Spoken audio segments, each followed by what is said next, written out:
पिछले एपिसोड में समीर मॉल में सबके सामने घुटनों पर बैठकर नंदिनी को शादी के लिए प्रपोज करता है। पर वो ये नहीं जानता था कि समर सिंह भी वहाँ पर मौजूद है। लेकिन जब उसे पता चलता है कि समर सिंह वहाँ पर है तो वो थोड़ा टेंशन में आ जाता है। लेकिन बाद में जब समर सिंह उसे नंदिनी का हाथ घर वालों से मांगने के लिए कहता है तो वो सोच में पड़ जाता है। अब आगे समीर ने कुछ सोचकर कहा, ओके, आई एम रेडी।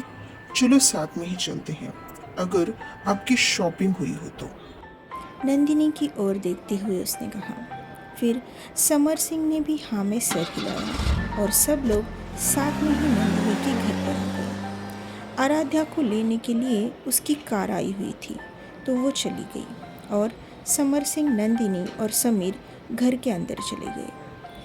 जाने के बाद उसने सभी घर वालों को वहाँ इकट्ठा हॉल में आने को कहा। सभी लोग हॉल में जमा हुए। सबके सामने समीर ने नंदिनी का हाथ मांगा।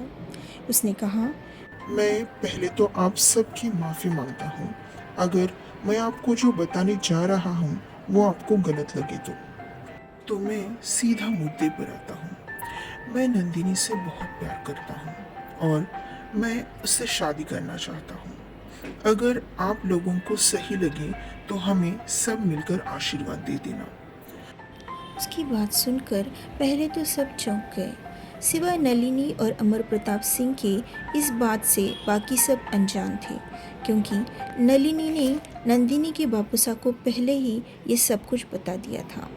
दोनों तो राज़ी ही थे, लेकिन अब तो सब घर वाले भी राज़ी हो गए क्योंकि समीर सबका फेवरेट था और सबको समीर का स्वभाव भी पता था। उनको यकीन था कि समीर नंदिनी को ज़रूर खुश रखेगा। सब लोग बस समीर को देखे जा रहे थे। समीर का कलेजा मुंह में आ गया था। उसे लगा उसके घर वाले इस शादी के लिए तैयार नहीं हैं। समीर बहुत डरा हुआ था, बस अपने एक्सप्रेशन छुपाने की कोशिश कर रहा था। समर सिंह उसे दूर से देख रहा था और अपनी हंसी को रोक नहीं पा रहा था। नंदिनी भी थोड़ी नर्वस थी कि पता नहीं घर वाले इस शादी के लिए राज़ी होंगे या नहीं। कोई कुछ बोल नहीं रहा था। ये देखकर समीर उठकर जाने लगा।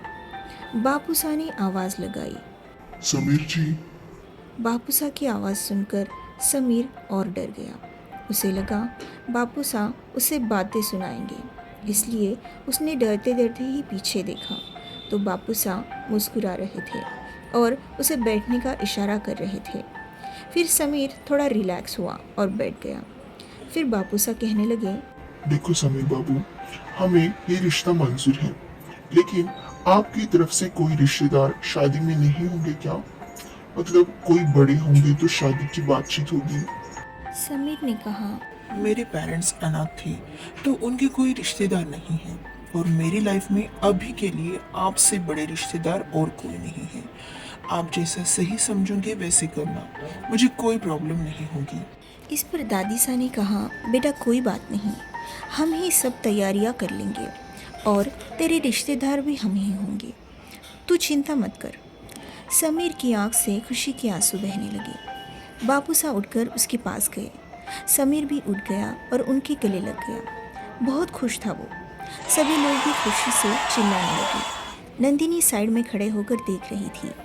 तभी समीर की नज़र उस पर पड़ी तो वो मुस्कुराया और इशारे से ही उसकी मांग में सिंदूर भरने लगा।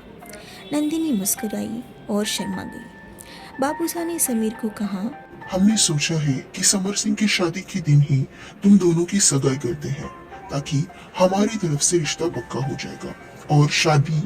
तब तक समीर ने बापूसा को रोकते हुए कहा, मैं चाहता हूँ कि मेरा यहाँ का प्रोजेक्ट कंप्लीट होने के बाद ही शादी कर लूँ, क्योंकि यहाँ पर मैंने हवेली भी देख रखी है ताकि मैं जयपुर का लोड यहाँ शिफ्ट कर सकूँ। मैं जोधपुर में ही रहने की सोच रहा हूँ क्योंकि यहाँ का प्रोजेक्ट जयपुर के प्रोजेक्ट से भी बड़ा होगा।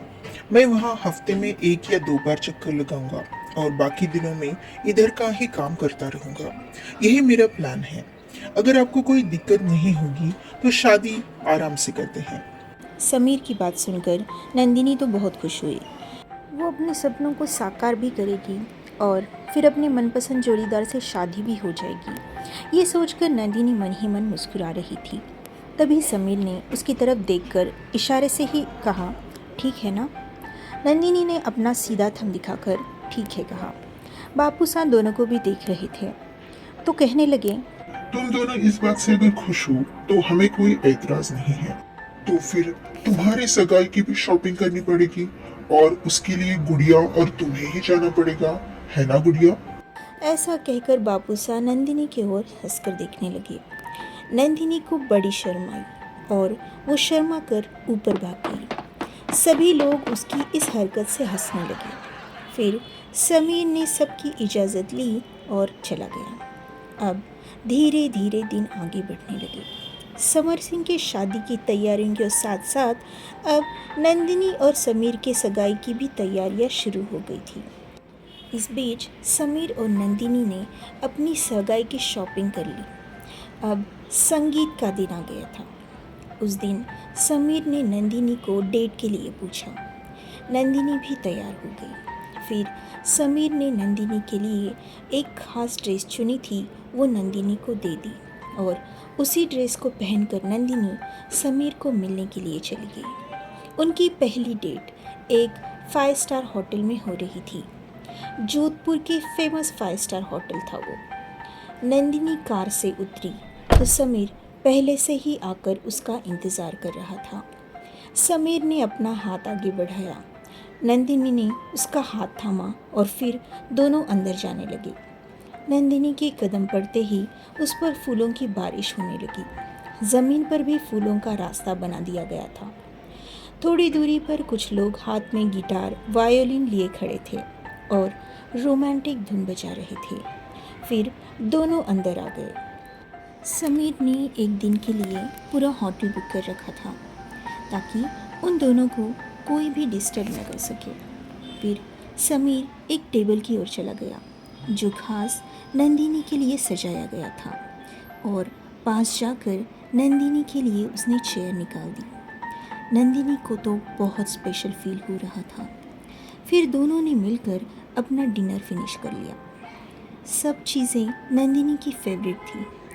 फिर समीर ने खास नंदिनी के लिए एक शायरी लिखी थी, वो सुना दी। तेरी आंखों में मेरी दुनिया बसेगी, तेरे लबों पे मेरी हर बात सजेगी। 2 दिल मिलेंगे, एक जान बनेंगे, हमारी मोहब्बत की अनोखी ये दास्तान बनेगी। और फिर एक सॉन्ग बजने लगा। समीर ने उठकर अपना हाथ नंदिनी की ओर बढ़ाया और नंदिनी को डांस के लिए इशारा किया। नंदिनी ने भी समीर को अपना हाथ दिया और फिर उनका डांस शुरू हुआ। समीर डांस करते करते नंदिनी से रोमांटिक बातें कर रहा था और वो बातें सुनकर नंदिनी शर्मा रही थी। फिर थोड़ी देर बाद दोनों समर सिंह के संगीत के लिए निकल पड़े। संगीत में सबका डांस परफॉर्मेंस हुआ।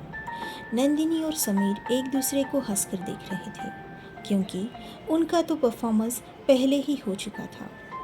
उसकी डेट के बारे में सिर्फ मामा सा और नलिनी ही जानती थी। आखिर में समर सिंह और आराध्या का भी परफॉर्मेंस हुआ। सभी लोग उनको चीयर कर रहे थे। आखिरकार संगीत वाला दिन खत्म हो गया। दूसरे दिन मेहंदी का दिन था। आराध्या के हाथ पर समर सिंह का नाम लिखा गया और नंदिनी के हाथ पर समीर का। समीर के नाम की मेहंदी अब लग चुकी थी। मेहंदी वाले दिन गीता और आशा भी आई हुई थी। वो बार बार नंदिनी को समीर के नाम से चिढ़ा रही थी और नंदिनी शर्मा रही थी। पूरे इवेंट में समीर ने बहुत हेल्प की थी। अब हल्दी का दिन आ गया। हल्दी की सारी रस्में होने लगी। समीर और नंदिनी दोनों भी अपनी फ्यूचर हल्दी के सपने देख रहे थे और मुस्कुरा रहे थे। अब शादी का दिन आ गया था। शादी तो थी ही, साथ में नंदिनी और समीर की सगाई भी थी, तो सभी लोग बिजी हो गए थे। तय हुआ था कि पहले शादी की जाए और उसके बाद सगाई करते हैं। तो पहले शादी की रस्में हो गई और फाइनली शादी हो गई। अब वक्त था सगाई का। समीर और नंदिनी हाथ में अंगूठी लिए खड़े थे। समीर ने समर सिंह के कान में कुछ कहा और समर सिंह ने हंसते हुए उसे ठीक है कहा। फिर समीर ने हाथ में माइक लिया और एक शायरी बोलने लगा। जैसे दो किनारों का मिलता है संगम, वैसे ही हुआ है हमारा ये जीवन का संगम। तू मेरी राह का रोशन सितारा है, तेरे बिना ये सफर अधूरा ही रहेगा हरदम। नंदिनी को लगा था कि समीर ने डेट वाले दिन कहीं से शायरी याद कर ली और फिर उसके सामने बोल दी, लेकिन अब नंदिनी समझ गई कि समीर ने दिल से शायरी बनाई थी, खास उसके लिए। फिर शायरी बोलने के बाद समीर फिर से घुटनों पर बैठ गया और नंदिनी को अंगूठी पहना दी और फिर नंदिनी ने भी उसे अंगूठी पहना दी और फिर सब लोग खुशी से चिल्लाने लगे।